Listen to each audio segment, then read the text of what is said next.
بنت عبداللہ نے کراچی سے پوچھا ہے تقدیر میں سب لکھا ہے تو عمل کا کیا فائدہ؟ جب تقدیر میں سب کچھ لکھ دیا جاتا ہے تو پھر محنت اور عمل کرنے کا کیا فائدہ؟ کیونکہ ہونا تو وہی ہے جو اللہ نے لکھ دیا ہے۔ دیکھیے اللہ تعالیٰ کو تو سب چیزوں کا علم پہلے سے موجود ہے، تو اللہ تعالیٰ نے اسی حساب سے سب چیزوں کو لکھ لیا۔ اللہ کو پتہ ہے کون جنت میں جائے گا، کون جہنم میں جائے گا، کون اچھے اعمال کرے گا، کون برے اعمال کرے گا، تو جو لکھا ہوا ہے اسی حساب سے ہوتا ہے۔ تو اللہ کے علم میں پہلے سے یہ بات موجود ہے، اللہ کا علم کامل ہے، اور جو کچھ اللہ نے اس علم کے حساب سے لکھ دیا وہ اسی طرح سے ہوتا چلا جا رہا ہے۔ باقی یہ رہا یہ مسئلہ کہ پہلے سے لکھا ہوا ہے تو جنت میں کیوں جائے گا، جہنم میں کیوں جائے گا انسان، اس کے دو جواب ہیں، ایک الزامی جواب اور ایک تحقیقی جواب۔ الزامی کہتے ہیں کہ کوئی شخص کسی بات کو نہ مان رہا ہو تو اس کو کہنا کہ بھئی یہ دلیل آپ یہاں نہیں مانتے تو وہاں تو مان رہے ہیں آپ۔ تو بات یہ ہے کہ کھانا پینا بھی تو تقدیر میں لکھا ہوا ہے، پیسے کمانا بھی تو تقدیر میں لکھا ہوا ہے، تو پھر کوشش کیوں کرتے ہیں، کھانا پینے کی دسترخوان کیوں لگاتے ہیں؟ تقدیر میں ہوگا تو نوالا اٹھ کے منہ میں خود بخود چلا جائے گا، وہاں کیوں نہیں سوچتے؟ یہ الزامی جواب ہے۔ تو جیسے وہاں نہیں سوچتے، آپ کو عمل میں بھی خود عمل کرنا پڑے گا، ایس تقدیر پہ بھروسہ کر کے آپ کو بیٹھنے کی اجازت نہیں ہے۔ اب ظاہر ہے وہاں کھانے پینے میں اور اپنے دنیا کے معاملات میں آپ تقدیر پہ بھروسہ اس لیے نہیں کرتے کہ آپ کو پہلے سے پتہ نہیں ہے کہ کیا لکھا ہے۔ آپ کو پہلے سے معلوم نہیں ہوتا کہ آپ کی تقدیر میں رات کا کھانا لکھا ہے کہ نہیں لکھا، تو آپ کھاتے ہیں اور کھانے کے بعد پتہ چلتا ہے کہ لکھا ہوا تھا تبھی کھایا ہے آپ نے۔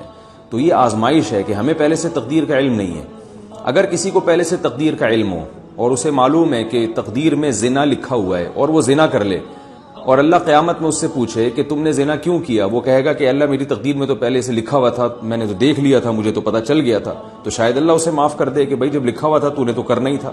لیکن مسئلہ یہ ہے کہ اگر کوئی شخص زنا کرتا ہے، قیامت میں اللہ اسے سزا دے گا اور وہ یہ کہے کہ اللہ تقدیر میں تو زنا پہلے سے لکھا ہوا تھا تو مجھے سزا کیوں مل رہی ہے، تو اللہ کہیں گے تجھے کس نے بتایا تھا کہ زنا لکھا ہوا ہے؟ تو یہی آزمائش ہے، ہمیں پہلے سے پتہ نہیں ہے کہ کیا لکھا ہوا ہے، ہمیں تو کام کرنے کے بعد پتہ چلتا ہے، یہی آزمائش ہے۔ تبھی قرآن مجید میں اللہ تعالیٰ کے ارشاد ہے کہ جب نافرمان لوگ کہیں گے کہ اللہ تو نے تو پہلے سے یہ سب چیزیں تو پہلے سے طے شدہ تھیں کہ ہم نے کیا کرنا ہے، تو اللہ تعالیٰ فرمائیں گے قُلْ هَلْ عِنْدَكُم مِّنْ عِلْمٍ فَتُخْرِجُوهُ لَنَا، کیا تمہیں پہلے سے اس بات کا علم تھا؟ اگر تھا تو وہ لے کر آؤ ہمارے سامنے۔ تو تقدیر پہ لکھے ہوئے ہونے کے باوجود جو آزمائش ہے وہ آزمائش ہی رہتی ہے، اس لیے کہ ہمیں پہلے سے معلوم نہیں ہے۔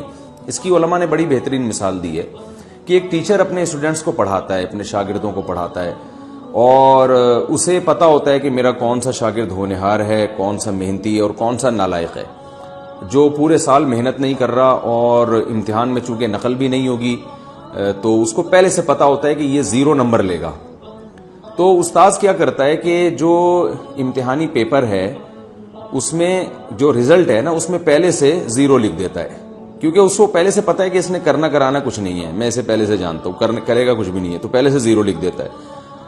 اور جس کے بارے میں استاذ کو معلوم ہے کہ یہ 100 نمبر لازمی لے گا، یہ ہونہار طالب علم ہے، مجھے اس کا پتہ ہے کہ یہ کبھی بھی یعنی ایسا نہیں کرتا کہ محنت نہ کرے اور اس کا دماغ بھی اچھا ہے، تو استاذ نے پہلے سے رزلٹ میں 100 نمبر ڈال دیے۔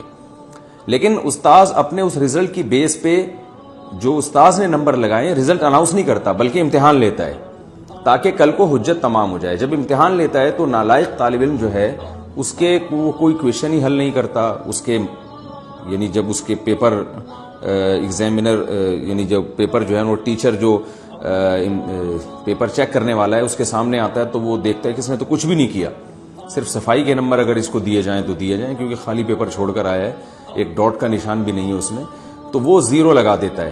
اور جس ہونہار طالب علم نے پیپر بھرپور طریقے سے حل کیا ہے وہ 100 لگا دیتا ہے۔ تو جس ٹیچر نے یعنی جو جب عملی طور پر امتحان لیا گیا تو نالائق طالب علم کے 0 نمبر آئے، اور جو ہوشیار تھا، ذہین تھا، محنتی تھا، اس کے 100 نمبر آئے۔ اب طالب علم کو کہیں سے پتہ چل گیا کہ میرے ٹیچر نے تو پہلے ہی سے 0 لگایا ہوا تھا، اور جو ذہین ہے اس کو پتہ چل گیا کہ پہلے سے ہی 100 لگایا ہوا تھا۔ تو اب نالائق طالب علم جس نے محنت نہیں کی، امتحان پاس نہیں کیا، کیا وہ اس بیس پہ اس رزلٹ کو مسترد کر سکتا ہے کہ جی آپ نے تو پہلے ہی 0 لگا دیا تھا؟ اگر وہ کیس کرے اور کہے کہ ٹیچر سے کہ آپ نے تو رزلٹ کے پیپر میں پہلے ہی 0 لگا دیا تھا، تو جو ٹیچر ہے نا وہ یہ کہے گا کہ تم یہ نہ دیکھو کہ میں نے لگایا تھا نہیں لگایا، تم یہ دیکھو میں نے صحیح لگایا تھا غلط لگایا تھا۔ مجھے چونکہ پتا تھا کہ تم نالائق ہو تو میں نے تمہیں آزمایا ہے اور تم اس امتحان میں ناکام ہوئے ہو. تو مجھے پہلے سے علم تھا کہ ناکام ہوئے ہو, لہٰذا میں نے پہلے ہی لگا دیا تھا کیونکہ میرا علم کامل ہے. تو انسان سے تو پھر بھی غلطی ہو سکتی ہے, وہ جس طالب علم کو 0 نمبر دینے چاہیے اس کو 50 دے سکتا ہے, 20 نمبر دے سکتا ہے, لیکن اللہ سے غلطی نہیں ہوتی. تو اللہ تعالیٰ نے چونکہ تقدیر کا علم مخفی رکھا ہے, لہذا ہماری اب آزمائش اس میں یہ ہے کہ ہمیں نہیں پتا کہ ہم جنت میں جائیں گے جہنم میں جائیں گے, ہمارے مقدر میں گناہ لکھا ہے نیکی لکھی ہے, ہمیں عمل کرنا ہے. حدیث میں آتا ہے اعملوا فکل میسر لما خلق لہ, جس نے جہاں جانا ہے وہ ویسے اعمال کرتا ہے. تو آپ اچھا عمل کر کے دیکھیں, اگر آپ اچھا عمل کریں گے, کوشش کریں گے تو اللہ کا وعدہ ہے عمل کی توفیق ملے گی آپ کو, اور جب عمل کی توفیق ملے گی تو اللہ کا وعدہ ہے اچھا عمل اس کی علامت ہے کہ آپ کے مقدر میں جنت لکھی ہوئی ہے.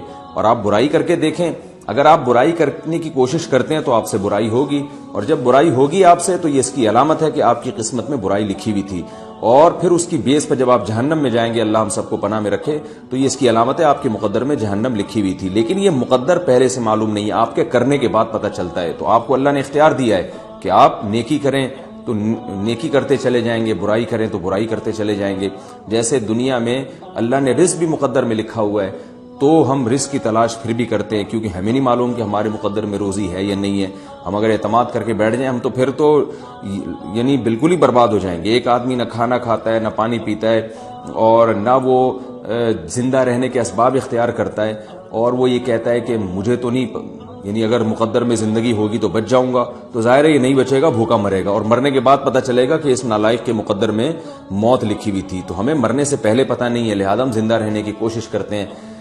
بالکل اس کی مثال ایسے ہے جیسے زید نے بکر کو قتل کیا. اب بکر کو قتل کیا, بکر کے وارث زید کے پاس آئے اور کہنے لگے کہ ہم آپ سے انتقام لیں گے. اب زید دلیل میں تقدیر کا حوالہ پیش کرتا ہے. زید دلیل میں یہ کہتا ہے کہ میں نے 20 سال کی عمر میں بکر کو قتل کیا. بکر کی عمر 20 سال تھی, تو تقدیر میں اس کی عمر 20 سال لکھی ہوئی تھی کہ نہیں لکھی ہوئی تھی؟ بکر کے جو وارثین ہیں, لواحقین ہیں, وہ کہیں گے یقیناً موت کا وقت تو مقدر ہے. تو زید کہے گا کہ جو وقت مقدر تھا اسی پہ مرا ہے نا وہ, تو میرا کیا قصور ہے اس میں؟ تو کیا بکر کے لواحقین زید کو اس بیس پہ چھوڑ دیں گے؟